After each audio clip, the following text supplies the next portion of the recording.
indoor operations in additional sectors.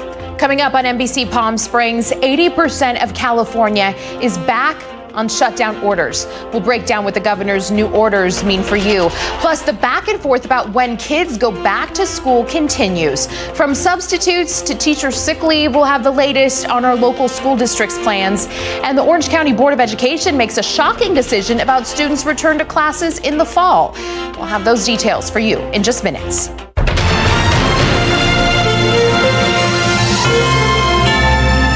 This is NBC Palm Springs. Good evening, and thank you for joining us tonight. I'm Sarah Sanchez. We are directing they close indoor operations in additional sectors: fitness centers, places of worship, offices for non-critical sectors, personal care services, that includes hair salons, barbershops, and indoor malls. You heard it there. Local gyms, hair salons, barbershops, places of worship, and indoor malls all must close. This affects Riverside County and 29 other counties. Plus, all indoor activities statewide for indoor dining, museums, movie theaters, and more must cease immediately. Cases are skyrocketing in California, and hospitalizations are up 28% over the last 2 weeks. Riverside County has been on the state's watch list for almost a month now, and our closures have been more extensive and early on. Our Kitty Alvarado spoke with those affected to get their reaction to today's news.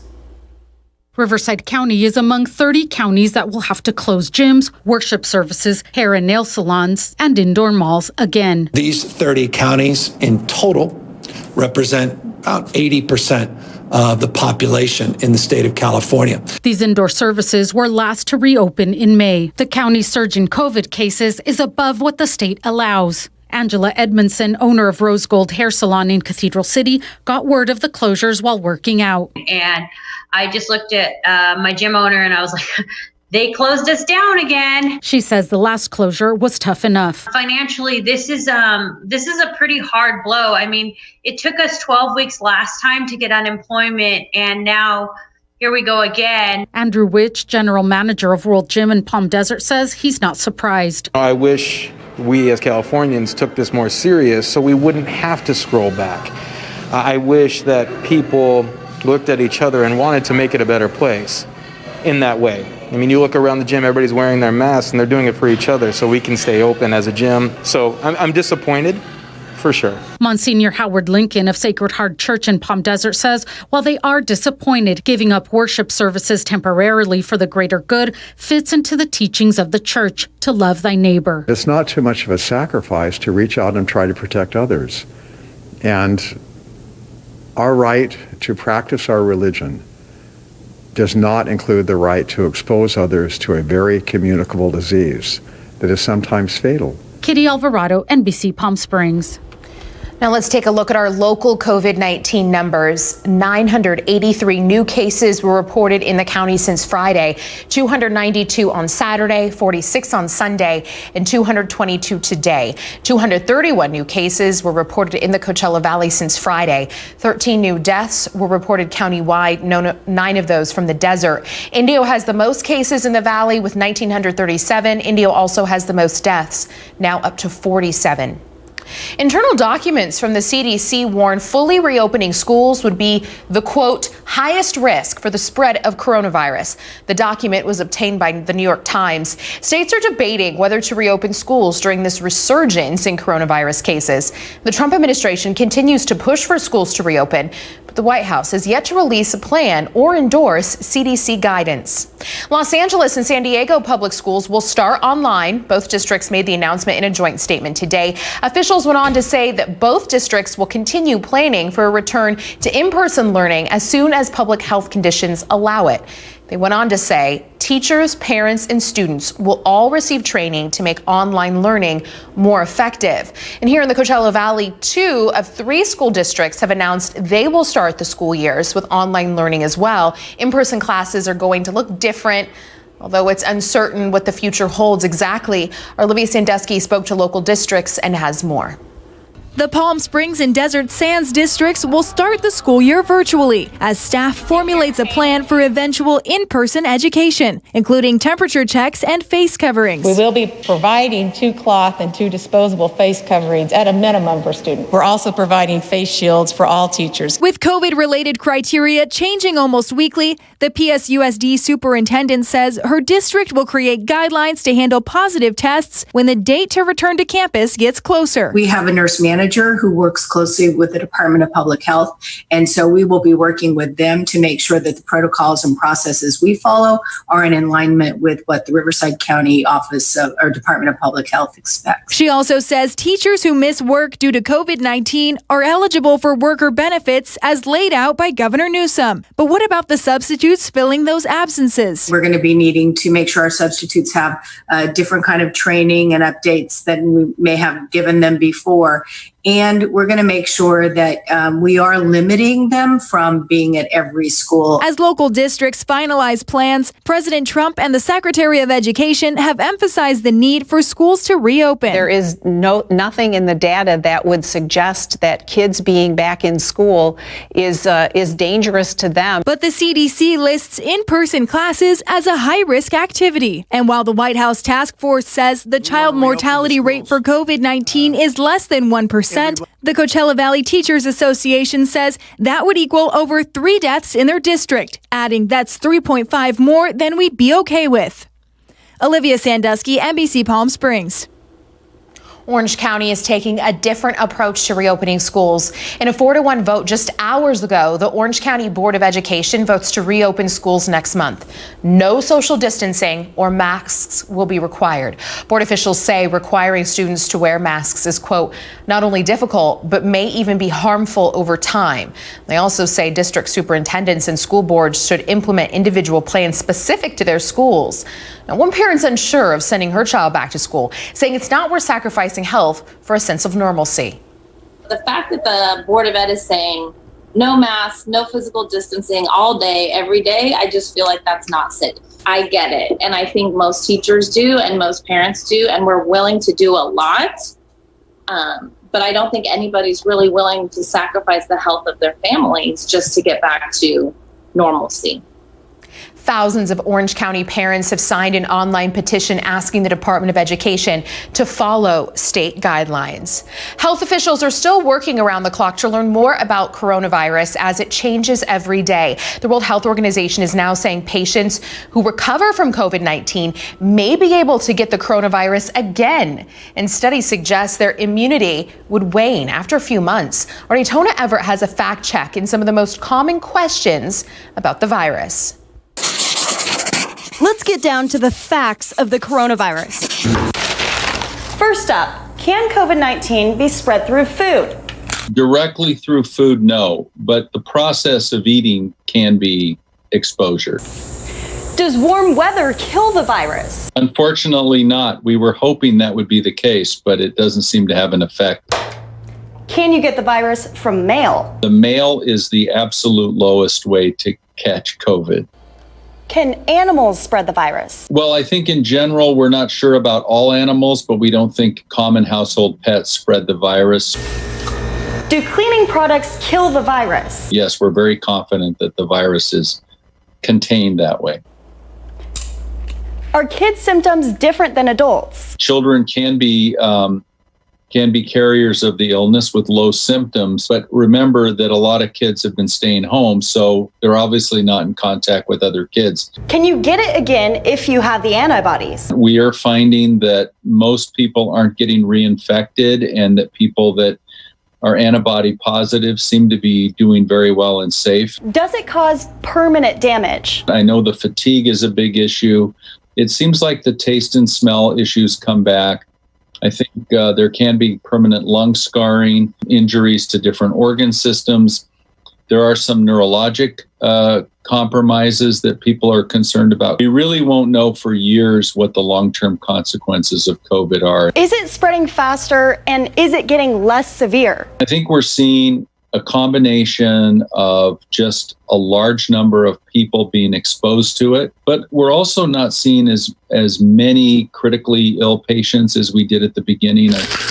Do vitamins help prevent it? That's recommended, that zinc, 50 milligrams twice a day, vitamin C are supposed to be helpful, and I think a lot of people swear by it. Can masks really make you sick? No, unless you're claustrophobic. Last but not least, what's the most asked question? When is this going to end? His answer: when it's over. Daytona Everett, NBC Palm Springs. Taking a live look now at our Agua Caliente Casino Cam in Rancho Mirage and send things over to NBC Palm Springs meteorologist Jerry Steffen. He's in for Mike Everett on this Monday night. Jerry. Well, before we look to the future, let's once again review the past. Yesterday was a scorcher over the southwest. Palm Springs standing out with that 121-degree reading. Yeah, Sunday afternoon, beating the old record of 120 set back in 85. And those records stretch back into Arizona. They picked up 116 yesterday. Well, the numbers begin to relax for Southern California beginning today and especially tomorrow. We did have a little bit of high cloud cover moving into the area out the perimeter, the western side of that high pressure center, which brought us the hot weather, pulling in some cloud cover and all the rain, thunderstorm activity staying well to our east. Not much going on in Southern California.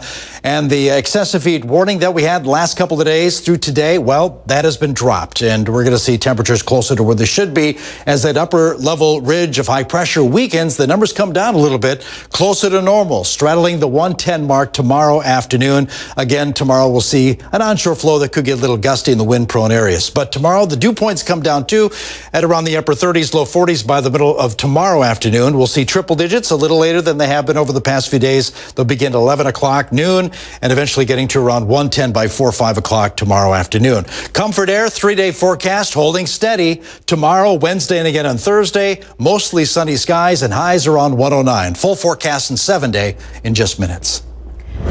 Smoke continues to rise from a naval ship in San Diego after a fire broke out Sunday morning. San Diego's fire chief says the fire could burn for days.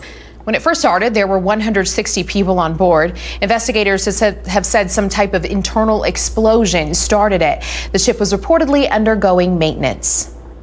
It's a family's worst nightmare. The body of Naya Rivera has been found in the lake where she was last seen. Just last week, Rivera and her son rented a boat on Lake Piru and went for a swim.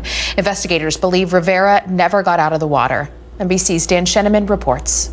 Record this, guys. Record this. After 6 days of searching California's Lake Piru, a sad discovery. We are confident the body we found is that of Naya Rivera. She was found in a northeastern portion of the lake, near the surface of the water. Naya Rivera was last seen July 8th. Video release showed what appeared to be the mother and son arriving at the boat she had rented. While on the boat, the little boy said he and his mother went for a swim. It was during that time that her son described being helped into the boat by Naya, who boosted him onto the deck from behind. He told investigators that he looked back and saw her disappear under the surface of the water. Hours later, the little boy was discovered on the boat, all alone. The idea perhaps being that the boat started drifting, it was unanchored, and that she mustered enough energy to get her son back onto the boat, but not enough to save herself. Naya Rivera was a mother and a daughter. As a celebrated actress, she was best known for her role on the TV series Glee. Naya Rivera was 33 years old. There'll be no more crying. Dan Sheneman, NBC News. For you.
Disney World reopens its doors for the first time in months. It's hoping to let visitors have a little fun while putting new measures in place in an effort to keep them safe from coronavirus.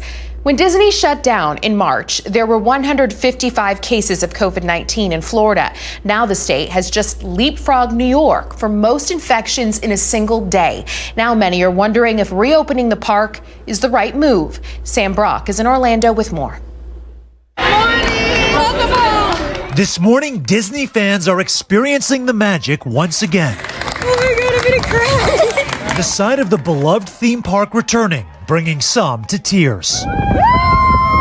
As visitors get their first taste of rides and lines in a socially distanced environment. Disney is not only limiting the number of guests allowed in the park each day, they've also implemented a new ticketless reservation system. They're checking visitors' temperatures when they enter the park and requiring them to wear face masks too. They're doing sanitizing, masks. We have face shields on the cast members. I mean, it is a very different park than when it was closed down in March. Has that changed your kids' experience at all? Brooke, has it changed your experience? No, not at all. The Evans family from California booked their trip to Disney World back in March. The magic is still here. You know, it feels a little different with the mask. It's hot, we're sweating, but we can do it. But not everyone is pleased about Mickey's return. Taking to social media, "I love you, Disney, but reopening Walt Disney World at this time is a big mistake. Hashtag profits before people." New infections in this state, passing 250,000 over the weekend and 15,000 in a single day. How worried are you?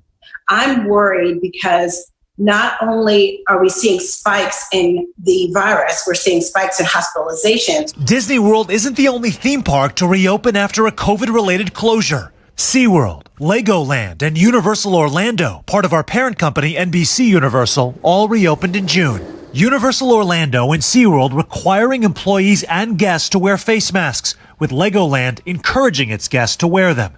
All of the parks have temperature checks, cashless payments, and social distancing on the lines for rides. But as COVID-19 cases in Florida continue to rise, families like the Evans are forced to make some tough choices. We're trying to put some sort of normalcy in our kids' lives at the same time as weighing the cost and potential risk of doing this.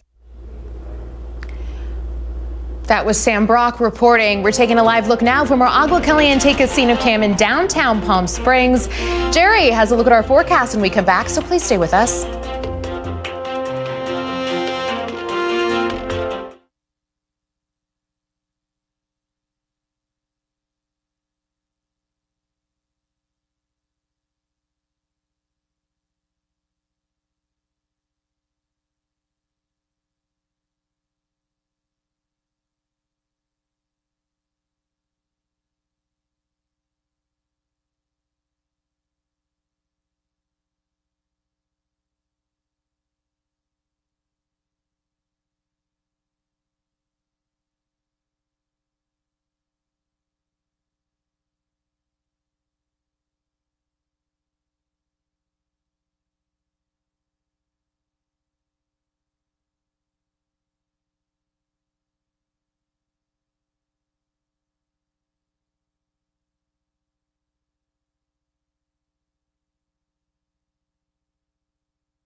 Welcome back. We're taking a live look now from our Walter Clark Highway 111 cam in Rancho Mirage. Hot, gorgeous evening out there. Jerry has a look at our forecast as we head through the rest of our work week. Jerry.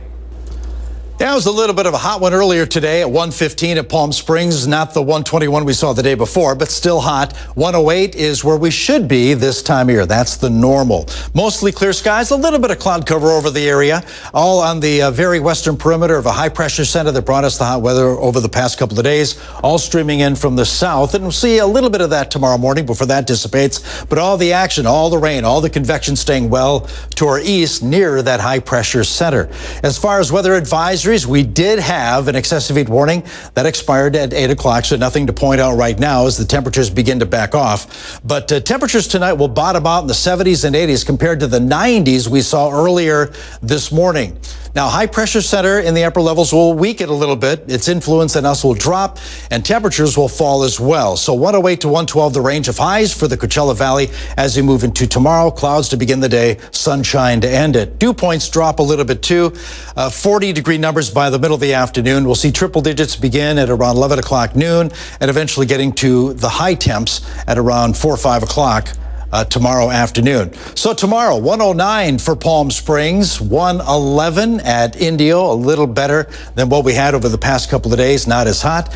As I mentioned, we'll see some high clouds to begin the day. That'll thin out by the second half of Tuesday, and then lots of sunshine as we head toward the weekend. As far as dew points, there was a little bit of humidity as we went through the weekend. Those numbers come down. We'll see 30-degree dew points tomorrow, Wednesday. Those numbers move up a little bit Thursday and Friday. As far as our comfort air, 7-day forecast, 109 tomorrow. And again, Wednesday and Thursday, they inch up a little bit as we approach the weekend. Saturday, mostly sunny, 111, 112 under partly cloudy skies on Sunday. All right, thank you, Jerry. And tonight's Showbiz Report, actress and former model Kelly Preston has lost her battle with breast cancer. Husband John Travolta says his 57-year-old wife passed away yesterday following a 2-year battle against cancer. Kelly had a lengthy action career in television and movies, starring opposite a number of Hollywood heavyweights, including Tom Cruise and Kevin Costner. Preston and Travolta were married for 29 years and had 3 children together. We'll be right back.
The FDA expands its list of hand sanitizers to avoid. The agency says they may contain a toxic chemical. The updated chart on the agency's website now lists 59 products to avoid because they may contain methanol.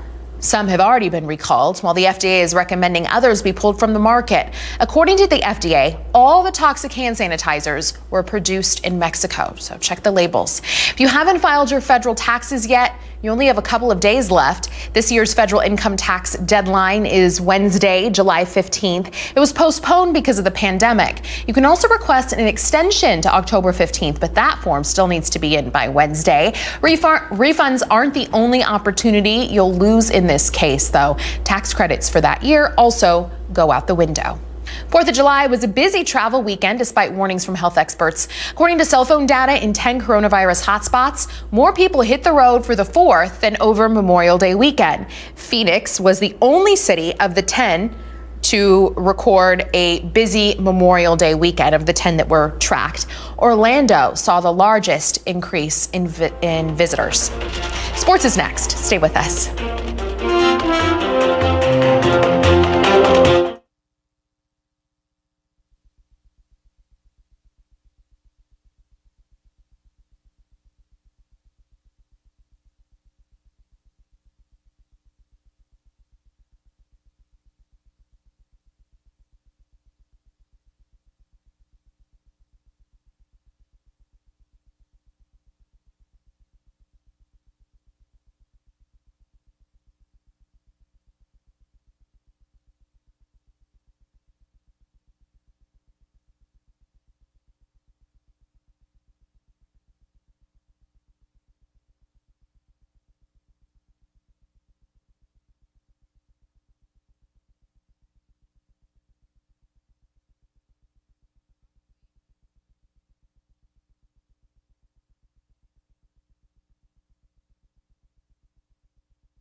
Welcome back. Time for a look at your NBC Palm Springs sports headlines. The NFL team in Washington, D.C. is getting a new name.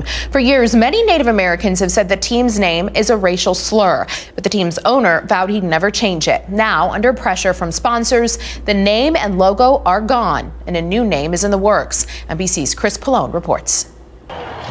In Washington, D.C., fans of the city's NFL team have mixed reactions about the name and mascot they've known for 87 years being tossed aside. It's always been there, and I don't think it's right to change it. It is time for a change. The team announced in a statement Monday morning, "We will be retiring the Redskins name and logo." The team says owner Dan Snyder and coach Ron Rivera are working together to find a new name and logo, quote, that will enhance the standing of our proud tradition-rich franchise. There have been calls to change the name for years. Snyder said he'd never bow to the pressure. But amidst the new push for racial equality in the U.S., team sponsors use their financial muscle to force Snyder's hand. Shipping giant FedEx, which pays for the naming rights to the team's stadium, requested the name change earlier this month. Nike, Amazon, Target, and Dick's Sporting Goods stopped selling Washington's merchandise. A member of the Pawnee Nation says the change is overdue. The R word is the N word, and we can no longer tolerate this kind of hate speech in our society. While rebranding might cost the team millions now, a DC marketing expert predicts it will help in the long run. I think in the end, being on the right side of history and making this change will ultimately help the franchise and boost, honestly, their marketing and sponsorship. The team isn't ready to announce a new name just yet, likely now securing the necessary trademarks. Chris Pallone, NBC News. The Atlanta Braves say they aren't changing the name. The team says it had conversations with several Native American communities, and as a result, quote, changing the name of the Braves is not under consideration or deemed necessary. The team will review the tomahawk chop, though. That's an arm movement done by fans at home games. New to the NBA, Houston Rockets' Russell Westbrook has tested positive for COVID-19. The All-Star guard posting his diagnosis on Twitter, urging people to take the virus seriously. Brody won't be the only one in lockdown. Sacramento Kings forward Rashawn Holmes is now on a mandatory 10-day quarantine for accidentally crossing the campus line at Disney World for a food delivery. Yikes. That's it for sports. We'll be right back.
Well, check this out. This is a QR code. If you missed any of our top stories, just take your smartphone camera and hover it over this image, and it should launch you into a link to our website so you can rewatch any part of this newscast, find stories you missed, all online. Thanks for joining us. Have a good night.